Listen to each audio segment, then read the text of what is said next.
3 months had passed since John left the job at the petrol pump, and there was also pressure on him to find a new job quickly, because he was the only earning person in the house. He is a simple boy who was looking for a job for his future and the maintenance of his family. One day, John's uncle told John about a job. John becomes very happy to hear about the job.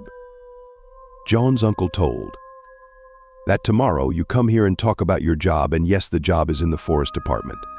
The next day, John reaches the address given by his uncle. There is a man sitting there. Who is the officer there, who appoints people engaged in his work. He says to Officer John, "John, your name is John. John, I have seen your documents. It is quite good. And you seem smart too. So tell me when you will come to work."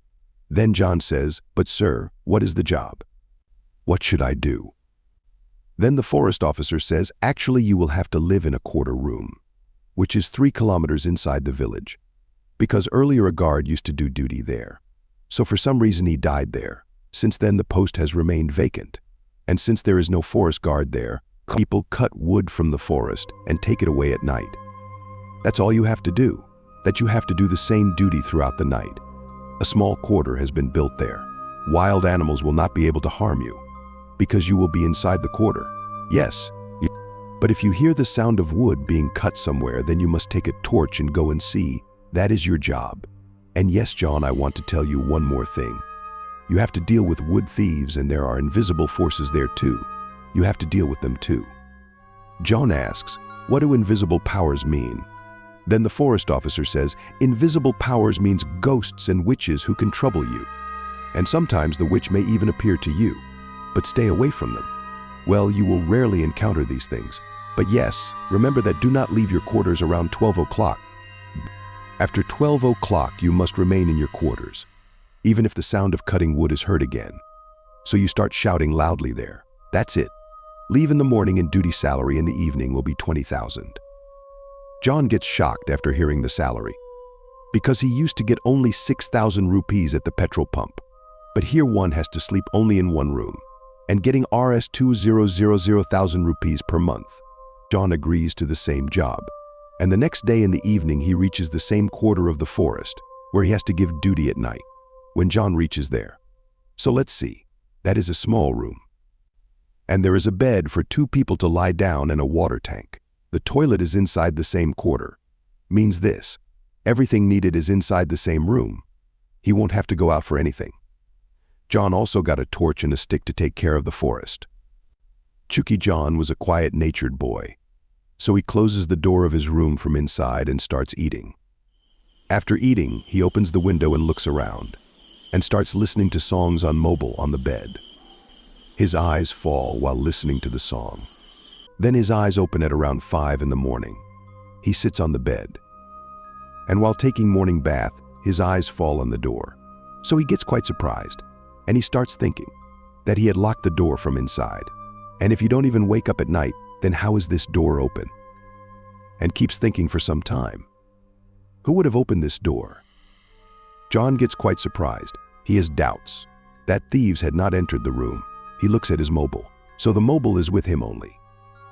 Then he sees the bike parked outside, so the bike is also parked outside. Then he quickly closes the room and leaves from there, and goes straight to the forest officer's office, and tells the incident that happened to him at night. Then the forest officer says, "John, I had already warned you. There is no other door in the room.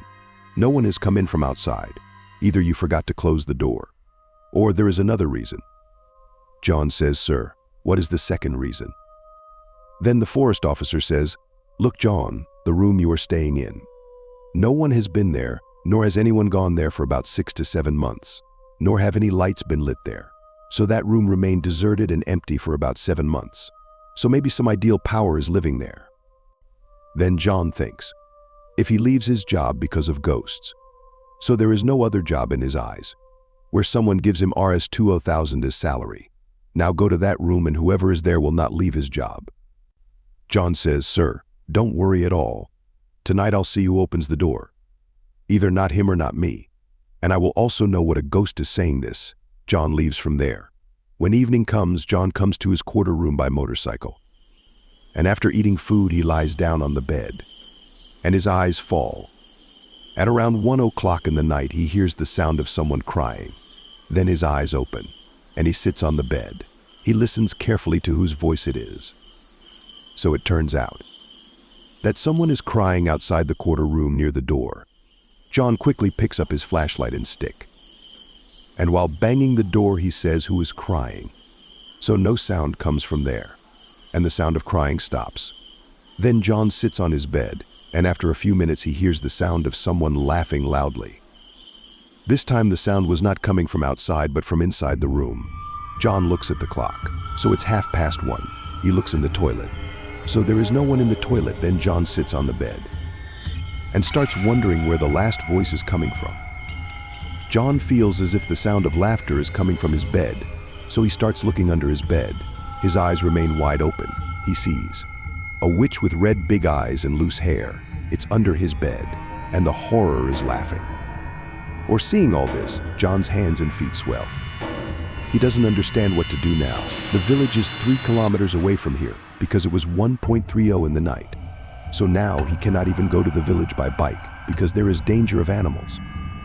And if he lives here, he will have to face that witch. He quickly picks up his stick and torch and opens the door and comes out, and quickly closes the door of the room from outside. And he stands outside the room and starts trying to calm himself, and switches on the flashlight of his mobile. And he illuminates his surroundings with a flashlight so that he can see clearly what is around him. Suddenly, John's gaze moves towards the quarter room, and a witch is sitting on the roof of the room looking at John. John musters a little courage and says, "Who are you? Why are you troubling me like this? What do you want?" Then the witch says, "You go away from here. I live here. If you come here again, I will kill you." Saying this, the witch starts laughing and disappears from there. As soon as the morning dawns, John goes from the forest quarter to the forest officer and tells the incident that happened to him and says, "Sir, if there is life, then there is world." Saying this, he leaves the job. Friends, subscribe the channel for more interesting horror stories like this.